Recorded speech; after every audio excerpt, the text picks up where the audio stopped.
I filed for divorce last week, and before the speculation starts, before the tabloids create their narratives, I want to tell you the truth myself, including the part that's going to surprise everyone. I've been married for the past 2.5 years. Nobody knew. Not the media, not most of my friends, not the public. It was completely private. And now it's ending. If you've ever stayed in something because you thought it was the right thing to do, comment honest below.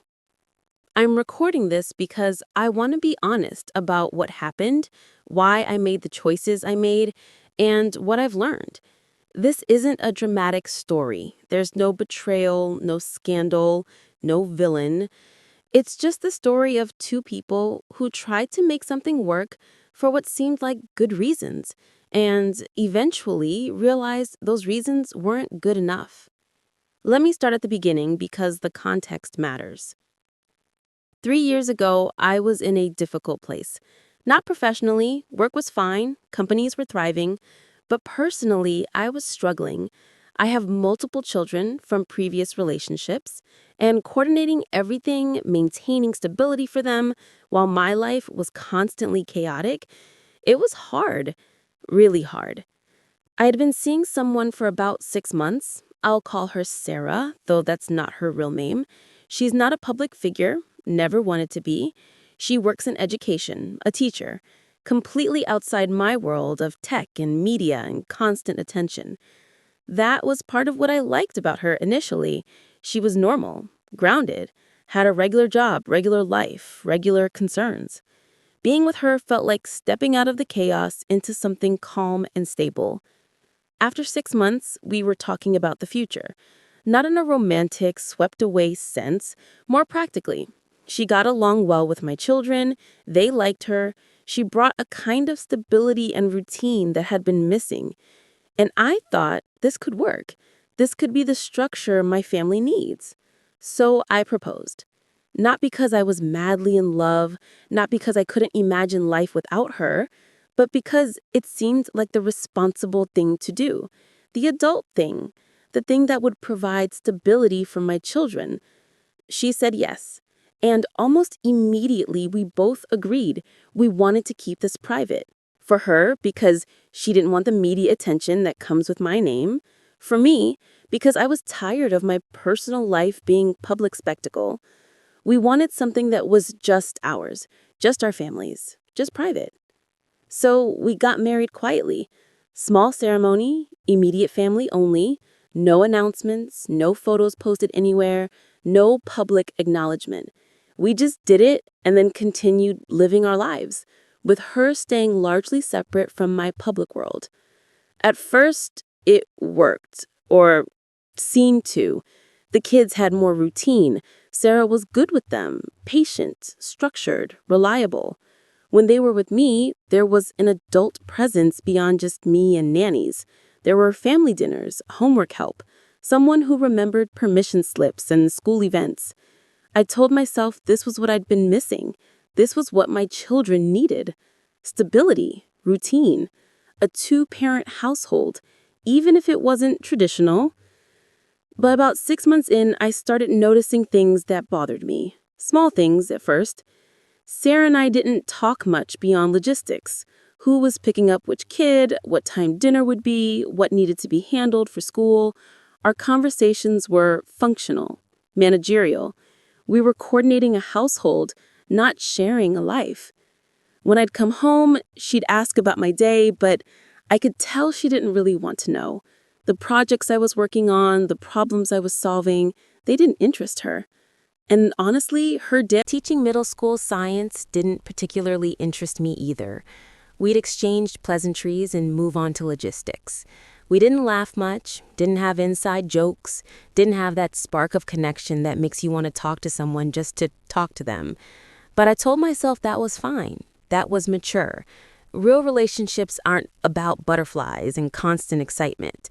They're about partnership, compatibility, shared goals, and we had that, right? We were both committed to providing stability for the children. A year in, the cracks were more visible. We were essentially roommates who coordinated childcare. We slept in the same house but lived separate lives. She had her routines, her friends, her interests. I had mine. We intersected for the children and little else. I remember one night, about 18 months into the marriage, sitting at dinner. The kids were eating, Sarah was eating, I was eating, and I looked around the table and felt nothing. No warmth, no connection, just the mechanical execution of family dinner without any of the feeling that should accompany it. One of my kids was telling a story about something funny that happened at school. Sarah was nodding politely but checking her phone. I was responding but thinking about a work problem. We were physically present but emotionally absent. And I thought, is this really better? Is this what I wanted for them? I'd convinced myself that having a two-parent household, having structure and routine, was the most important thing for my children. That modeling a stable marriage, even one without passion, was better than the alternative. But looking at that dinner table, I realized I wasn't modeling a healthy relationship. I was modeling emotional distance, masquerading as partnership. I was teaching them that marriage is about obligation and logistics, not connection and love. What kind of lesson is that? Around this time, something happened that crystallized everything for me.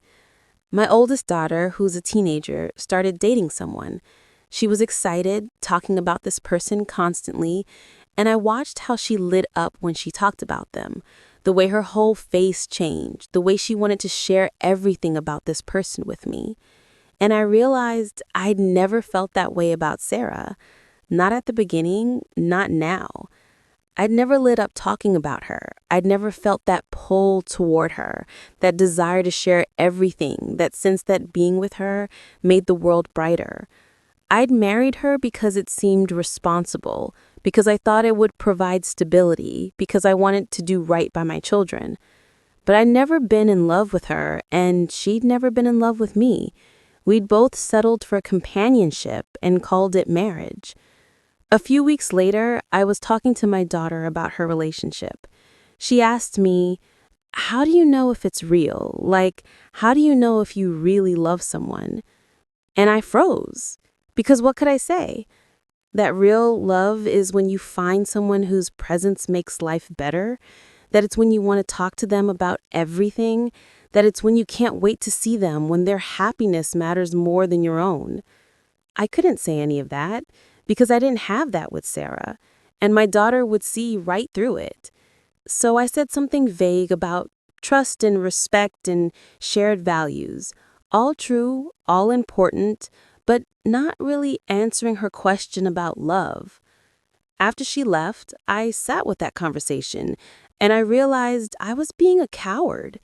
I'd entered a marriage for practical reasons, and now I was stuck in a relationship that modeled everything I didn't want my children to settle for in their own lives. I wanted my children to have love, real love, the kind where you choose someone because you can't imagine not choosing them, not because it seems responsible or practical or good for stability, but how could I want that for them if I wasn't willing to live it myself? That night, I talked to Sarah.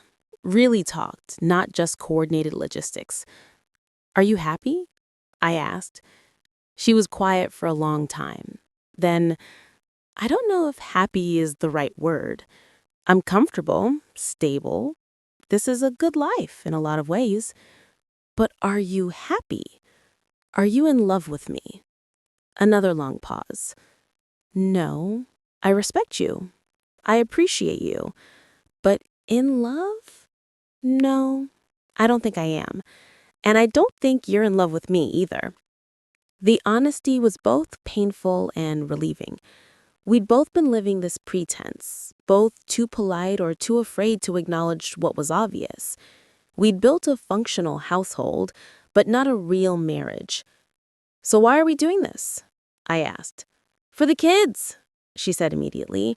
"To give them stability, to show them what a stable family looks like." But is this what we want to show them? That marriage is two people going through motions? That love doesn't matter as long as the logistics work? She didn't have an answer for that. We talked for hours that night about what we'd hoped this would be, about what it actually was, about whether staying together for the children was really serving the children or just serving our own guilt and fear. We both knew the answer, but knowing and acting on it are different things. It took another 6 months before I actually filed for divorce. 6 months of counseling, not to save the marriage, but to figure out how to end it responsibly. 6 months of preparing the kids, talking to them honestly about what was happening and why. 6 months of coming to terms with the fact that I'd made a mistake. Not a malicious mistake, not a careless mistake, but a mistake nonetheless. I'd married someone for the wrong reasons, and both of us had wasted 2.5 years living a pretense. The divorce is amicable. We're not fighting over money or custody or any of the things that make divorces ugly. We're simply acknowledging what we both know. This wasn't working.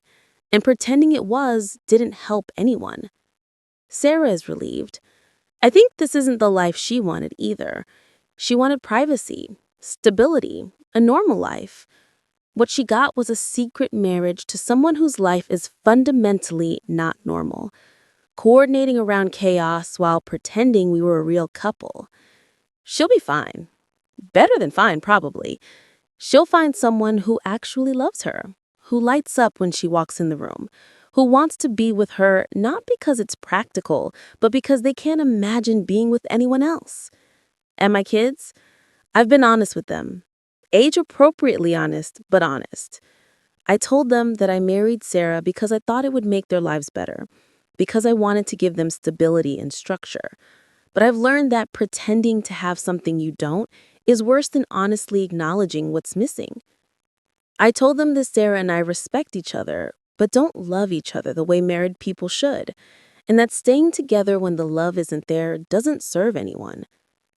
I told them that I want them to understand something important. Marriage should be about love, not just logistics. It should be about finding someone who makes your life better by their presence, not someone who just makes your life more organized. My teenage daughter said something that stuck with me. "I'm glad you're being honest, Dad. I could tell something was off. You never looked at her the way people in love look at each other." She saw through it. Of course she did. Kids see everything, even what we think we're hiding. And here's what I've learned through this experience. You can't fake love. I thought I could build a marriage on respect, compatibility, and shared goals, and those things matter. But without actual love, without that connection and desire to be together, it's just a business partnership with shared living space. Stability isn't enough. I thought giving my children a two-parent household was the most important thing. But children don't just need structure. They need models of what healthy relationships look like. And a loveless marriage isn't a healthy relationship, even if it's stable. Honesty is harder, but better. It would have been easier to stay married, to keep pretending, to maintain the facade of stability. But that would have been dishonest. To Sarah, to my kids, to myself. Sometimes the harder thing is the right thing. Timing matters, but not how you think. I thought I couldn't divorce because the kids needed stability, but staying in a loveless marriage was creating a different kind of instability. The instability of modeling emotional disconnection and teaching them that marriage is about obligation. Second chances exist. Ending this marriage isn't failure. It's recognizing a mistake and correcting it. Sarah gets a second chance to find real love. I get a second chance. My kids get to see that it's never too late to choose honesty over pretense. I think about older people I know who've stayed in loveless marriages for decades, some for the kids, some because divorce seemed like failure, some because they'd invested so much time they couldn't imagine starting over. And I think, what a waste. What a tragedy to spend your one life living a pretense because you're afraid of judgment or change or admitting you made a mistake. I'm 53. I made a mistake at 50, getting married for the wrong reasons. But I'm not going to compound that mistake by staying in it for another 20 years out of pride or fear or the sunk cost fallacy. Life is too short to spend it pretending, too short to model dishonesty for your children, too short to stay in situations that don't serve anyone just because leaving seems hard. So, yes, I'm getting divorced from a marriage nobody knew about, a marriage I entered with good intentions, but without the essential ingredient of actual love. And I'm not ashamed of that.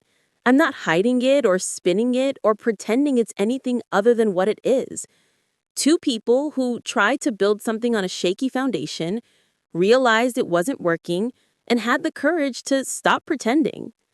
If you're in a relationship that isn't serving you, whether it's a marriage or friendship or anything else, this is your permission to be honest about it. Not to blow things up unnecessarily or act rashly, but to honestly assess whether what you're doing is really working for anyone. Because sometimes the responsible thing, the mature thing, the loving thing, is to acknowledge that something isn't working and make changes, even when those changes are uncomfortable. I thought I was doing the right thing for my children by giving them a two-parent household. What I was actually doing was showing them that adults stay in situations that don't work because they're afraid to change. That's not the lesson I want to teach. So I'm teaching a different one. It's never too late to choose honesty. It's never too late to correct a mistake. And settling for a life that doesn't fulfill you isn't noble. It's just sad. Sarah and I are divorcing amicably. She'll move on to a life that suits her better. I'll figure out what comes next for me. And my kids will learn that sometimes love isn't enough. And sometimes having all the right reasons still leads to the wrong outcome. And that's okay. What matters is having the courage to acknowledge it and make changes. The marriage is over, but the lessons from it about honesty, about what love actually means, about not settling, those are just beginning. I want to share something that happened yesterday that made me certain this was the right decision. I was picking up my youngest from school and another parent asked how I was doing. Just casual conversation. And for the first time in 2.5 years, I didn't feel like I was hiding something. I didn't have to carefully navigate around mentioning Sarah or edit my life to maintain the secret. I just said, I'm going through a divorce. Actually, it's amicable, but it's been a learning experience. And the relief I felt in that moment, being able to be honest about my life without maintaining a facade, that told me everything I needed to know. Living a secret, even a well-intentioned one, takes energy. Every conversation requires calculation. Every interaction requires editing. You can't fully be yourself when part of your life is hidden. Sarah felt the same relief. She told me she's been able to tell her friends what's been happening, why she seemed distant or stressed. She doesn't have to pretend anymore either. We spent 2.5 years trying to build something real on a foundation of secrecy. That was never going to work. Real relationships, real anything, requires openness, honesty, the freedom to be fully yourself. I think about people who stay in situations like this for years, decades even, who maintain the pretense because they've invested so much time, because admitting the mistake feels impossible, because starting over seems too daunting. But here's what I've realized. Every day you stay in something that isn't working is a day you're not living authentically. It's a day you're choosing comfort over truth, familiarity over happiness. And those days add up. They become weeks, years, decades. They become a life lived in pretense rather than presence. I don't want that. Not for me, not for Sarah, not for my children, watching and learning what it means to live honestly. Remember, life is too short to spend it pretending, too short to model dishonesty for the people you love.